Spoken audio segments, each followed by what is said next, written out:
What do you want to be when you grow up? It's a question we ask kids all the time, but from the other side of the desk, it feels like an interrogation. You're barely tall enough to reach the chalkboard, yet society expects you to lock in a 50-year trajectory. If you're feeling the weight of that question right now, you're not alone.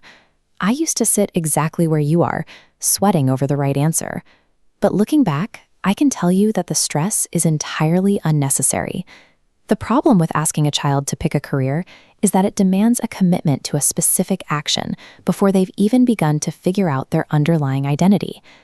I know this because every single answer I gave as a kid was based on the most impulsive, unreliable metrics imaginable. By obsessing over what we want to do, we skip right past the foundational step of deciding who we actually want to be. My very first answer to the big question was that I was going to be a night watchman.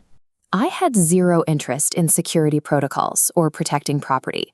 I had just realized that night watchmen got to stay awake while everyone else was sleeping, and I wanted to bypass my bedtime. A few weeks later, I abandoned security entirely to become an ice cream man. Again, this had nothing to do with entrepreneurship. I simply wanted unlimited access to sugar and the instant popularity that comes from handing out treats to the neighborhood kids. Then I saw a locomotive for the first time and instantly declared I would work at the railway station. I was mesmerized by the sheer mechanical scale and the deafening, bone-rattling sound. This flowchart illustrates my young brain.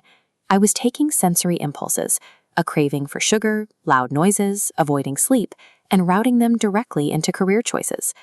Eventually, the logic broke down entirely. I decided to bypass human employment altogether to be a dog. I fully committed to the role. I spent hours crawling on all fours, barking at neighbors, and sprinting through the yard. Obviously, no amount of imagination can actually override human biology. You can act the part, but you can't rewrite your own DNA. The illusion was finally shattered by a local police officer who caught me mid-bark on the sidewalk. He watched me play along the fence line for a moment, smiled, and asked why I was so determined to reject my own human nature. I told him I was already human, but he suggested that while I was born a human, I wasn't actually acting like one, and that being a person is a behavior we have to practice, not just a biological state we're born into. I stood there in the grass, feeling the heat in my face as the officer's words settled. The noise of my own games just stopped. Take a look at this Venn diagram.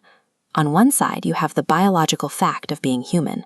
On the other, the character trait of acting human. The center, where those two overlap, is where we actually find our footing. A job title like pilot, actor, or watchman is just a noun, but your character, being kind, honest, or hardworking, is the adjective. That adjective is what actually determines how people trust you and the real-world impact of the work you do. Seeing that distinction changed how I looked at my future. I realized I didn't need to lock into a single permanent career path right then and there, which brings us right back to the pressure you're feeling today. You don't need to know the final destination yet. You can change your mind 100 times, chase different dreams, explore new interests, and pivot whenever you want, as long as your core character remains steady. Focusing on that foundation, learning how to be a person you actually like, takes the pressure off the career choice.